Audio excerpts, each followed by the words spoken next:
बिस्मिल्लाहिर्रहमानिर्रहीम अन अब्दिल्लाह इब्न अमर इब्न अल-आस रज़ियल्लाहु तआला अन्हुमा क़ाल रसूलुल्लाह सल्लल्लाहु अलैहि वसल्लम मिनल कबाइरि शत्मुर रजुली वालिदैहि क़ालू या रसूलल्लाह व हल यश्तिमुर रजुलु वालिदैहि क़ाल नअम यसुब्बु अबर रजुली फयसुब्बु अबाहु व यसुब्बु उम्महु फयसुब्बु उम्मह औ कमा क़ाल अलैहि सलातु वस्सलाम।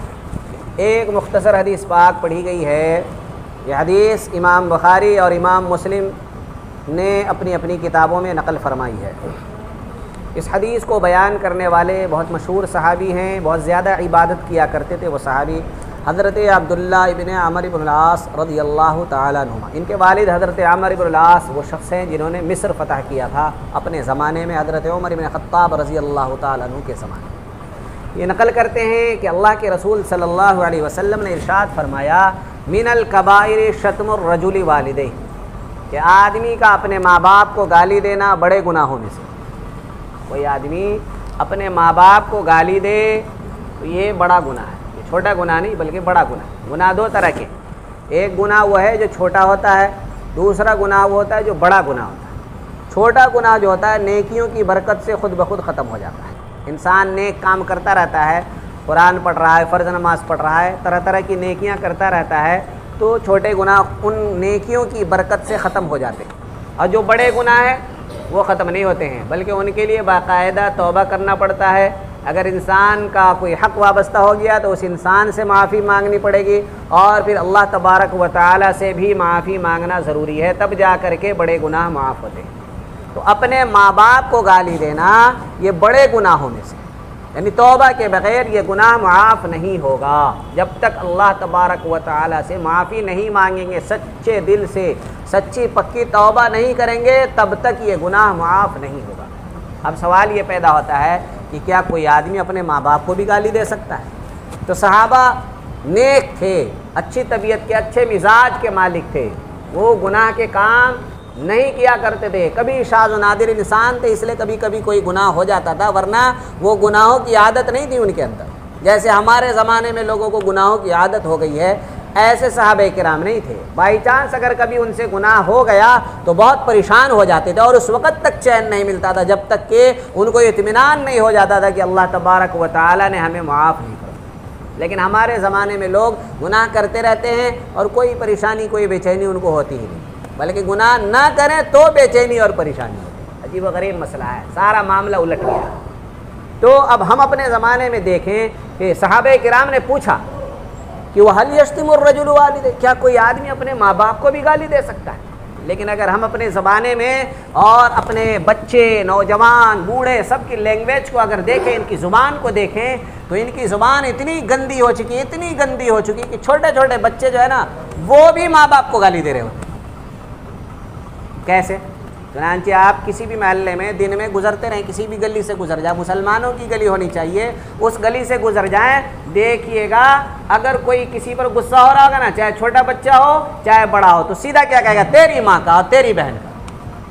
अच्छे अच्छे 40-40 साल के, 50-50 साल के, मैंने 70-70 साल की उम्र के लोगों को, बूढ़े बूढ़े लोगों को भी देखा, और 5-5 साल, 7-7 साल, 8-8 साल के बच्चों को देखा, तेरी माँ और तेरी बहन तो एक आम बात हो गई।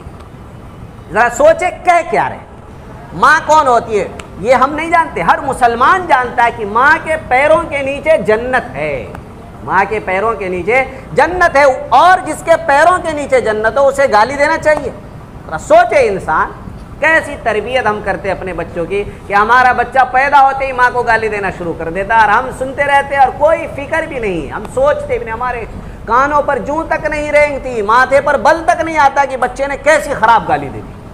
ज़बान, हम इसके इतने आदी हो गए हैं माँ बाप को गाली देने के कि हमारे ऊपर ज़रा सा भी असर ही नहीं होता, फ़र्क ही नहीं पड़ता कि कह क्या रहे। इसलिए अपनी ज़ुबान पे कंट्रोल रखें, अपनी ज़ुबान पे कंट्रोल रखें। याद रखें, जो कौम अपने माँ बाप की इज़्ज़त और अज़मत और एहतराम नहीं करती है, बल्कि अपने माँ बाप को गाली देती है, माँ बहन की इज़्ज़त नहीं करती बल्कि माँ बहन को गाली दिया करती है, फिर उसका अंजाम ऐसे ही होना चाहिए जैसा आज हो रहा है हमारा, जैसा आज हमारा अंजाम हो रहा है। आज हम अपने माँ और बहनों को गाली देंगे खुद अपनी ज़ुबान से, नमाज पढ़ेंगे और मस्जिद के बाहर निकलते ही माँ बाप को गाली देना शुरू कर देंगे, किसी की भी माँ बाप को, तो क्या हाल होगा?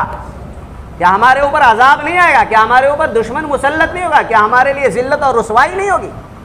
हाँ, तो अल्लाह के नबी सल्लल्लाहु अलैहि वसल्लम जब सहाबा पूछा कि वहल यश्तिमुर रजुलु वालिदै, क्या कोई आदमी अपने माँ बाप को भी गाली दे सकता है? तो नबी सल्लल्लाहु अलैहि वसल्लम फरमाया नाम, हाँ, यसुब्बु अबर रजुली, ये आदमी क्या करेगा? दूसरे आदमी के बाप को गाली देगा। फयसुब्बु अबा, बदले में वो भी इसके बाप को गाली देगा। वयसुब्बु उम्महु, ये दूसरे को माँ की गाली देगा तो वो भी गुस्से में आएगा। फयसुब्बु उम्महु, वो भी इसकी माँ को गाली देगा। तो अपनी माँ को या अपने बाप को गाली इसी ने दिलवाई। अगर ये उसके माँ बाप को गाली ना देता तो वो भी इसके माँ बाप को गाली ना देता। हाँ, तो इसीलिए अगर जैसे कि गुनाह करना गुनाह है, ऐसे गुनाह का सबब बनना भी गुनाह है। कि हमारे किसी काम की वजह से अगर कोई गलत काम हो रहा है, हमारी वजह से अगर कोई गलत काम हो रहा है, तो उसका गुनाह भी हमारे खाते में लिखा जाएगा, हमारे नाम अमाल में लिखा जाएगा। इसीलिए हम अपनी ज़ुबान पर भी कंट्रोल करें, अपने बच्चों की ज़ुबान पर भी कंट्रोल करें और देखें कि कहीं उनकी ज़ुबान से तेरी माँ, तेरी बहन, ये गालियाँ तो नहीं निकल रही। अगर निकल रही तो फ़ौरन पकड़ें और समझाएं उसे कि भाई माँ के पैरों के नीचे तो जन्नत होती, तू कैसे गाली दे रहा? तूने अपनी जन्नत को गाली दे दी है, तूने अपनी जन्नत को गाली दे दी है, तू जन्नत में जाना नहीं चाहता। अल्लाह ताला हम सब की इस गुनाह से हिफाजत फरमाए, दीन की सही समझ आता फरमाए। अल्लाहुम्मा अंतस सलाम व मिनकस सलाम तबारकत या ज़ल जलाली वल इकराम। रब्बना आतिना फिद दुनिया हसनह व फिल आखिरति हसनह व क़िना अज़ाबन नार। अल्लाहुम्मा इन्नका अफ़ुव्वुन करीमुन तुहिब्बुल अफ़्व फ़अफ़ु अन्ना या करीम। ऐ अल्लाह हम सब की मग़फ़िरत व बख़्शिश फरमा। ऐ अल्लाह क़ब्र के आदाब, हश्र के आदाब, जहन्नम के आदाब से हम सब की हिफाजत फरमा। ऐ अल्लाह बहुत सारे लोग बीमार हैं, उन सबको महद अपने फ़ज़्ल व करम से शिफ़ा अता फरमा। ऐ अल्लाह दवा कर कर के थक चुके हैं, आजिज़ आ चुके हैं, बेबस हो चुके हैं। ऐ अल्लाह लेकिन तेरे कुन की देर है, अगर तू सिर्फ़ कुन फरमा दे तो बीमारी से शिफ़ा मिल सकती है। अल्लाह महद अपने फ़ज़्ल व करम से तमाम बीमारों को शिफ़ा अता फरमा। अल्लाह हर तरह की परेशानियों से हम सब की हिफाजत फरमा।